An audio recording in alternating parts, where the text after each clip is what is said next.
Good morning, good people. I hope you're good where you are. So today we are going to a trip all the way to Marsabit. Marsabit is a very fine oasis that is located in northern Kenya. Yeah. Marsabit is home to Arid, the great elephant. Yeah. One of the greatest elephant that had the longest tusks. Yeah, it was situated all the way in Marsabit. So I want you to think of Marsabit like an oasis in the desert, because northern Kenya, where we are heading to, is mostly arid. Yeah, not even semi-arid, it's arid, it's very dry. It's 750 kilometers from Nairobi. Now it's around 10 a.m. as we are leaving Nairobi right now. Maybe around 6 p.m., 7 p.m. we will have arrived at Marsabit, because we will also be having some detours along the way to show you precious people, the wonders and the beauty of Marsabit. So let's go.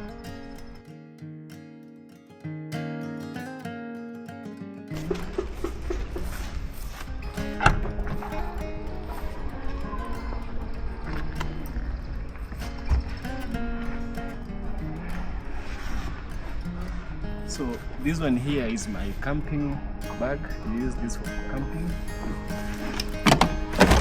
I have a tent. I also have a sleeping bag. You don't need to worry about the cold.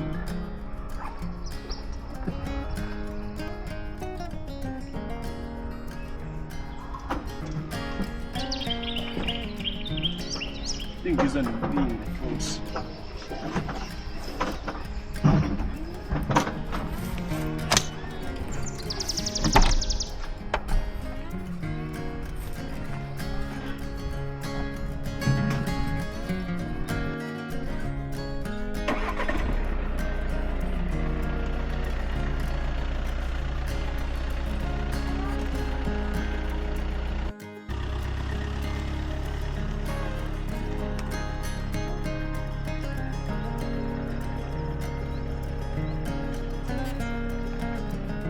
There is a feeling that every city dweller knows.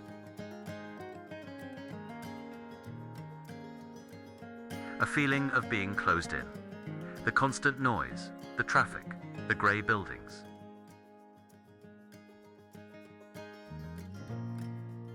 They start to press on you, and sometimes the only cure is to leave, to point your car towards the horizon and just drive. For my partner and I, that horizon was north. Our destination, Marsabit, a distant green oasis in the middle of a desert.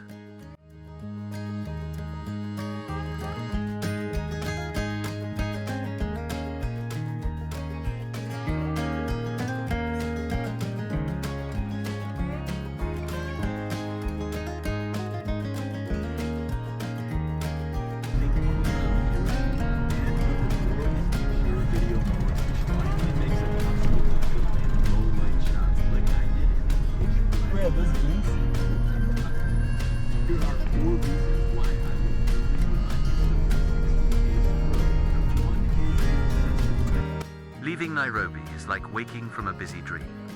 The city fights to hold you back, with its traffic and its chaos. But then, you break free.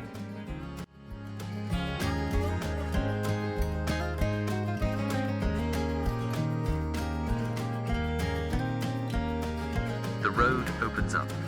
The buildings fall away and are replaced by green fields.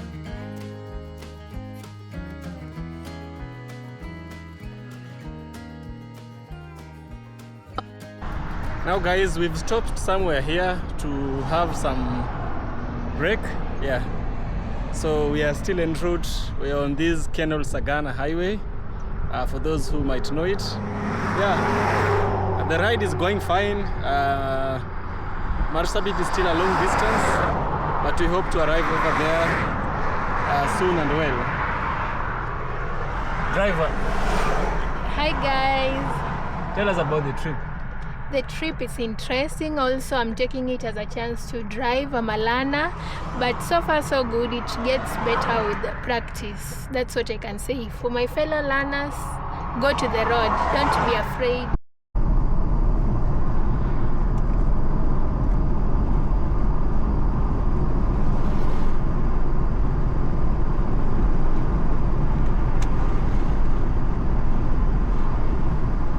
We were a team of 2 explorers. Every turn in the road showed us something new, something beautiful.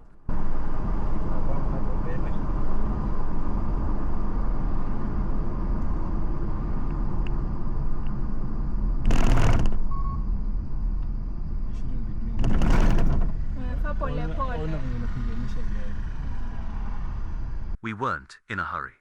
The journey itself was the destination.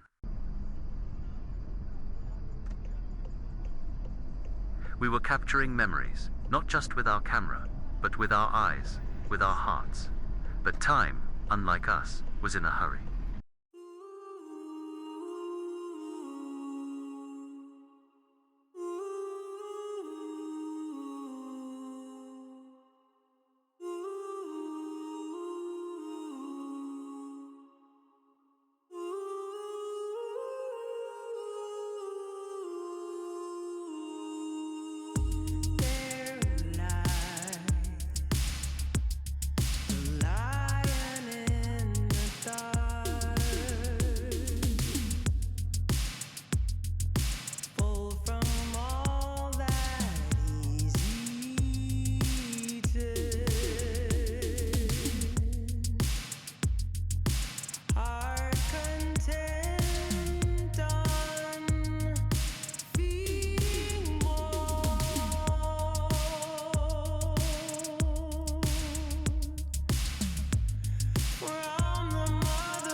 Now guys, we are many kilometers away from Marsabit, but we are hoping that we arrive on time, because that's my biggest worry right now, and safety is bigger than the biggest worry.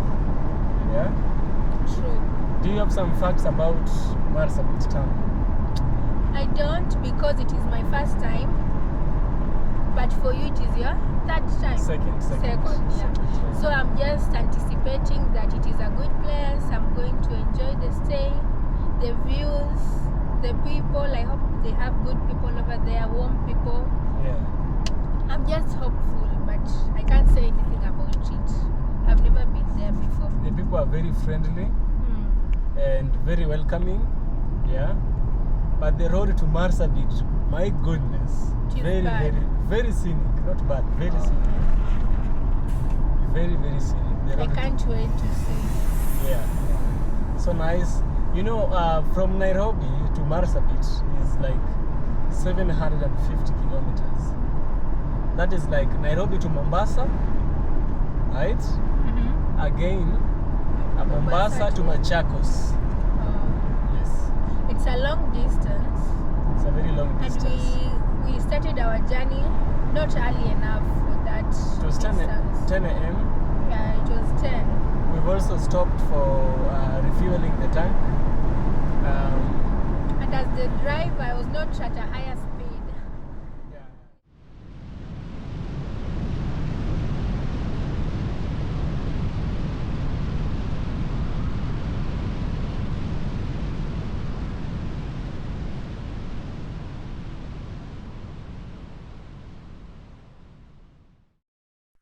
After some hours of driving, we reached Katina.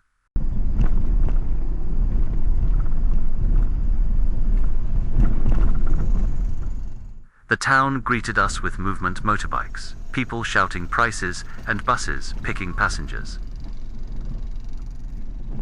But what caught our attention more was the sudden change in the road. The smooth tarmac we had been enjoying suddenly broke into patches of dirt and potholes.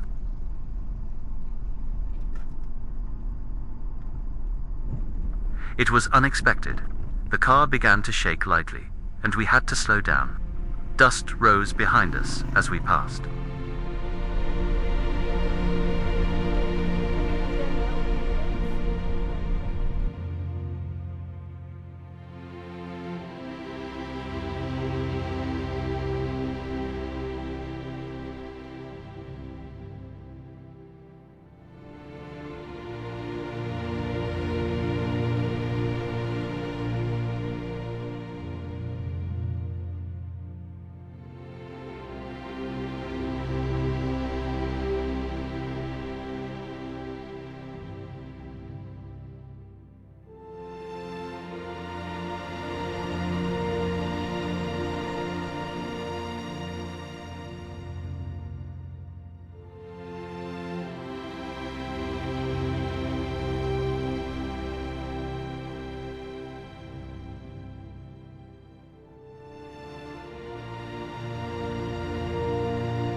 We decided to stop for a short break.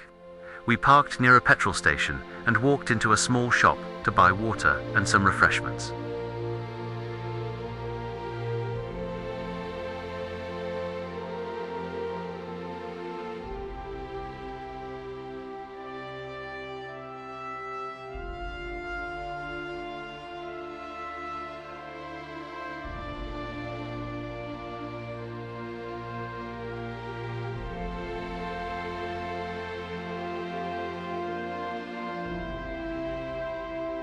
The shopkeeper was friendly. He asked where we were heading, and when we told him Marsabit, he smiled and said, "That's a long way, my friends." We laughed.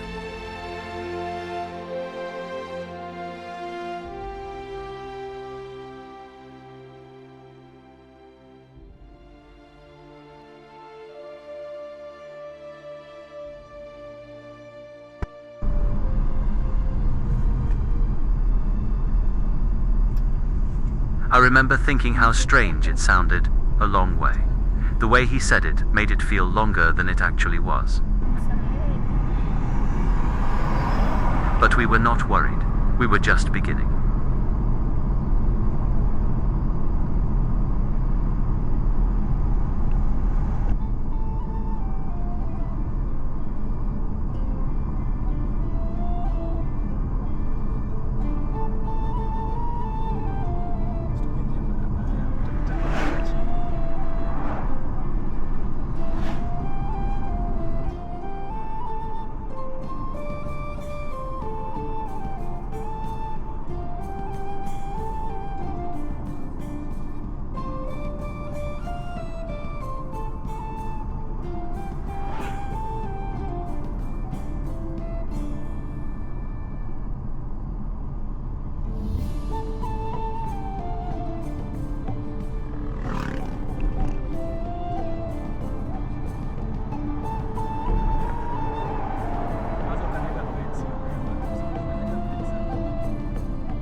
The sky ahead was changing.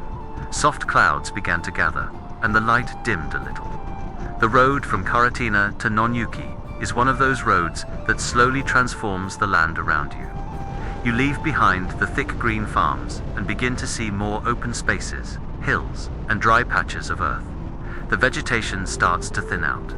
It's a slow, beautiful transition from the rich central highlands to the edge of the northern frontier.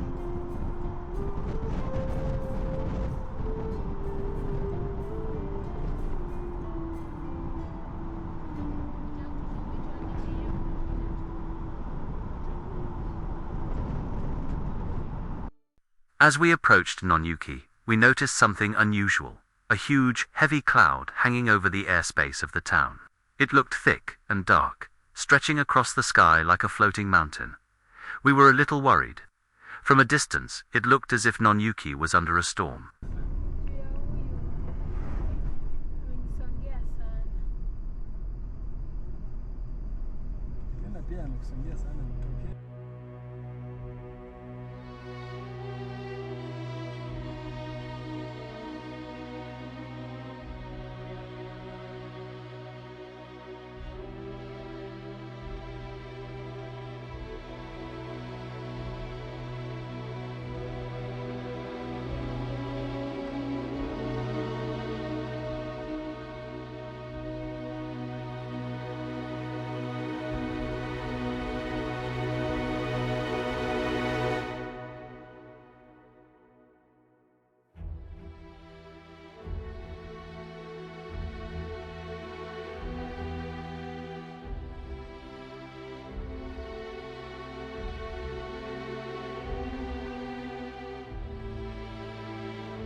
We stopped at a total petrol station near the road to think about whether to proceed or stop for the day.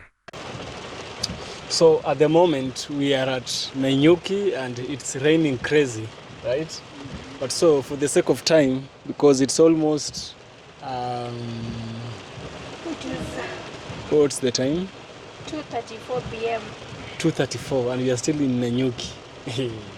I don't know what time we will be arriving in Marsabit, but we have to arrive there. Sure. So, yeah.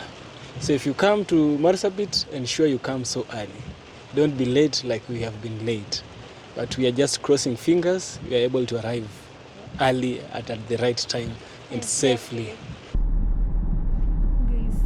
The air had become cooler. You could feel it in your hands.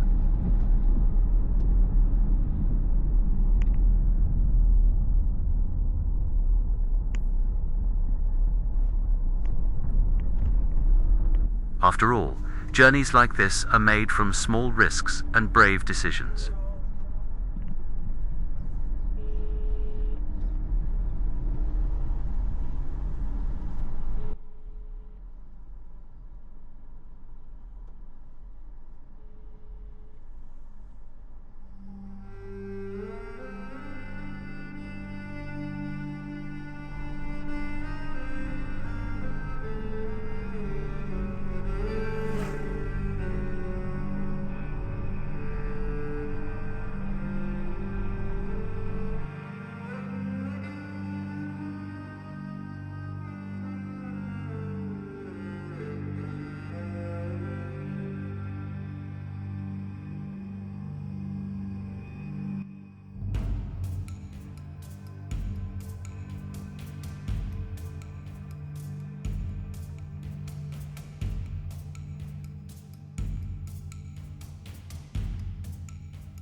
From Nyuki, the road becomes both scenic and unpredictable.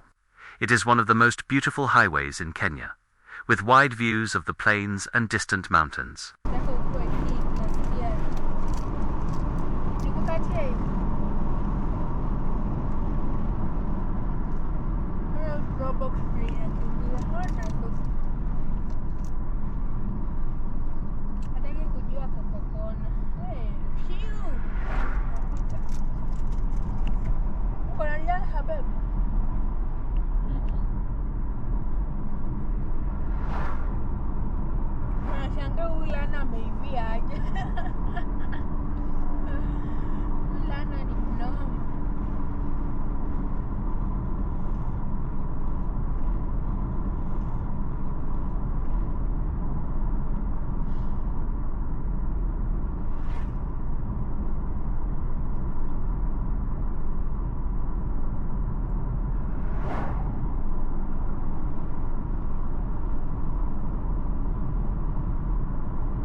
On the left, Mount Kenya stands tall, often covered in mist or clouds.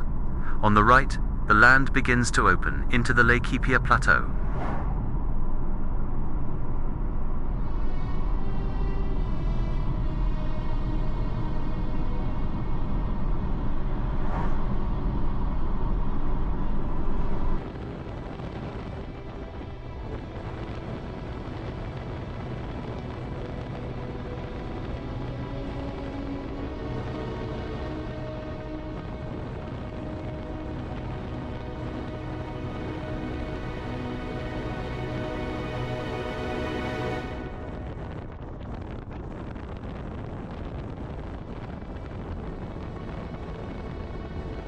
Dry and flat, but full of hidden life. The air becomes thinner and lighter, and sometimes strong winds cross the road.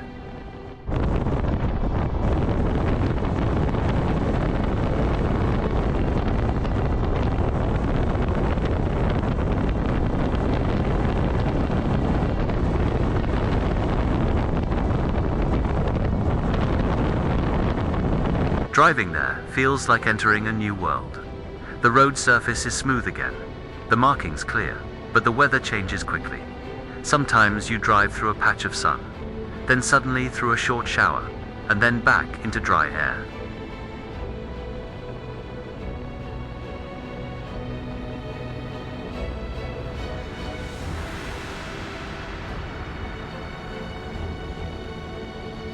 The horizon stretches endlessly. The beauty of it is the silence. Few vehicles pass by. Most of the time, it's just you, your car, and the open land.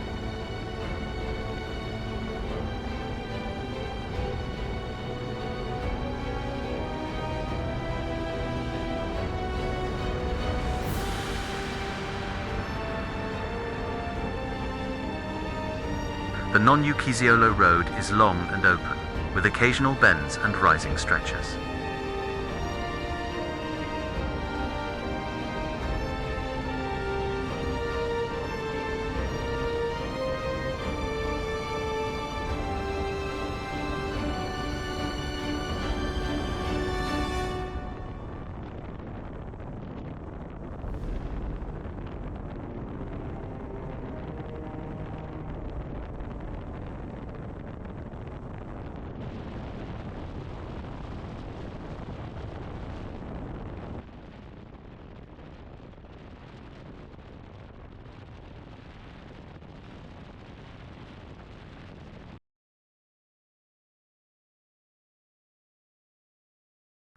After Isiolo, the climb towards Samburu begins.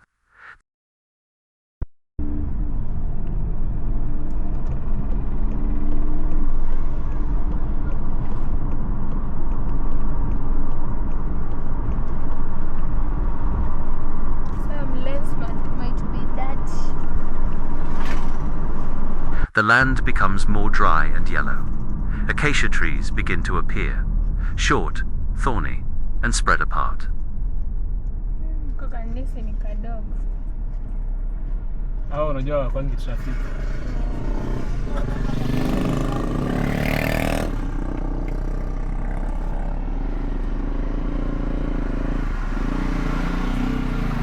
Jamaa nataka kukanyaga ama nini?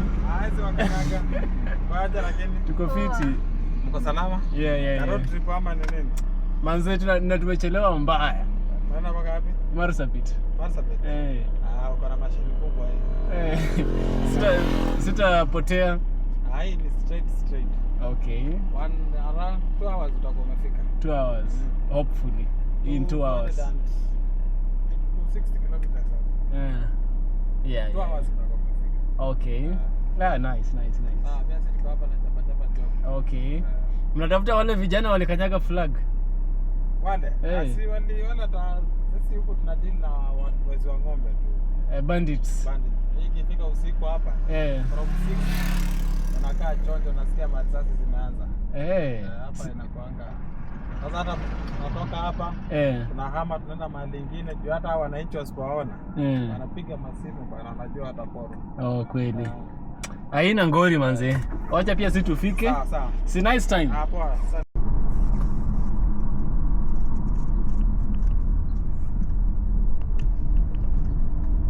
Sasa wanaangalianga nini? Bandits. Like kwa gari. Wanaangalia kama wewe ni Mkenya na wanaangalia nini kwa boot, nini kwa wapi.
The further north you go, the more you realize how vast this country is.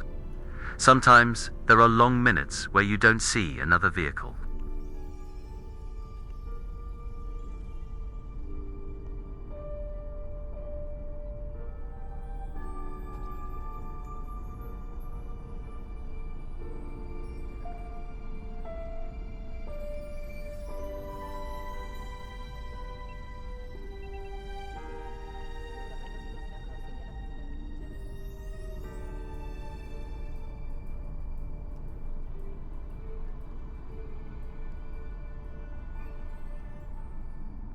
We slowed down often, sometimes to take pictures, other times just to look.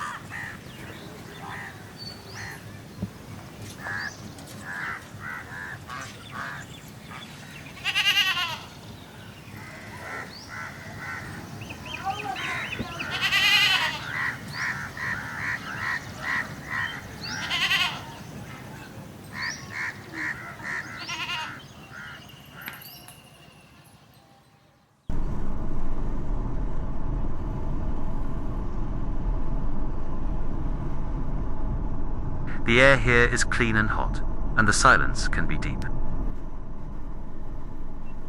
Along the road, you occasionally find small villages, clusters of houses built from iron sheets, and small herds of goats grazing near the road. The people here live differently, more quietly. You can tell that life in this region depends on strength and patience.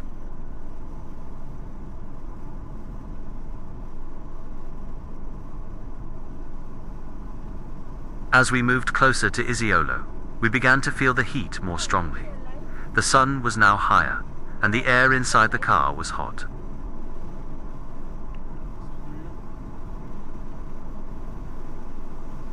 We rolled down the windows to let the wind pass through.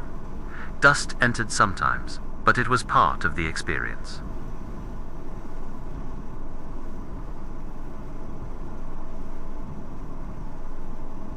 Isiolo itself sits at the gateway to the north. From here, the land changes character completely. It is the meeting point between the green highlands of Meru and the semi-arid lands of Samburu and Marsabit. The road divides. One side leads toward Meru, full of forests and farms, and the other toward the dry lands, open skies and wide emptiness. We chose the latter, the northern road.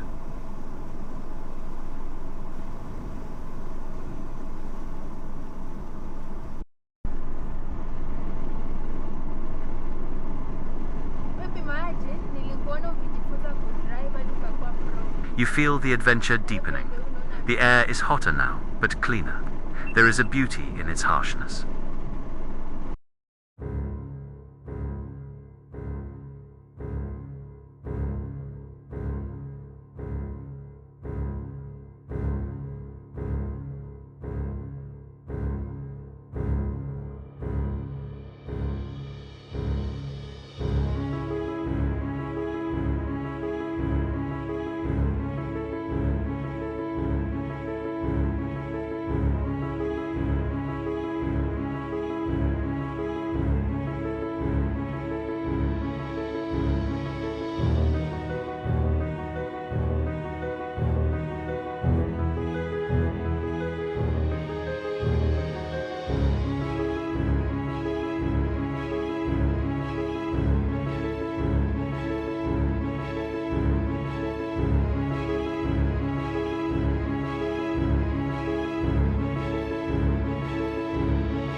So we've decided to stop over here, and this place is called Ewaso Nyiro River because there is the famous Ewaso Nyiro River over here.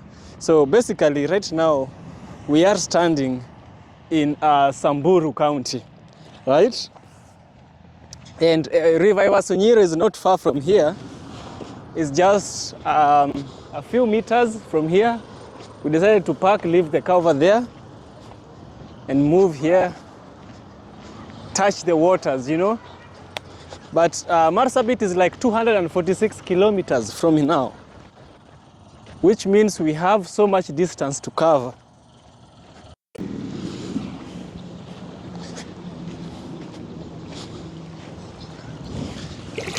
So guys, basically right now I am touching Ewaso Nyiro River. I think I showed you River Ewaso Nyiro from afar in the Buffalo Springs video, but now we can see it in real time, right? This is River Ewaso Nyiro, one of the most popular rivers we have in the country right now. And it's very long actually, very, very long. Yeah, so I think the digging of sand is a Main economic activity. yes, is the main economic activity close by, because this cannot be an agricultural land. Yeah, so yeah. So they mostly use the river to mine, maybe fish sometimes. It has fish. I believe somewhere, some points has to have some fish. I am surrounded here with some kids, some Buru kids. They are very friendly. You know, I asked them if they go to school, and they told me yes, they go to school. Many times the kids you find here, they really don't go to school. Yeah, these are, the more you go north, the more literacy, education is not really supported, right? So I'm happy that they go to school.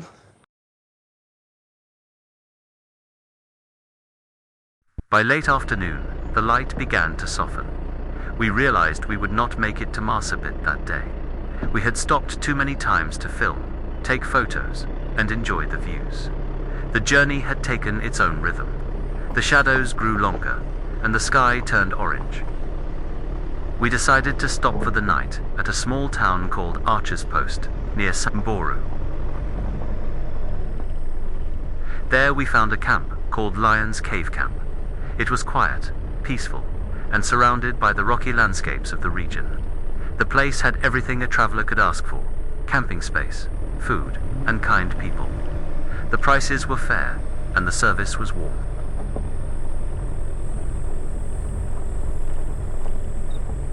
As night fell, we could hear the sound of insects and the wind passing through the acacia trees. We sat outside our tent, tired but happy,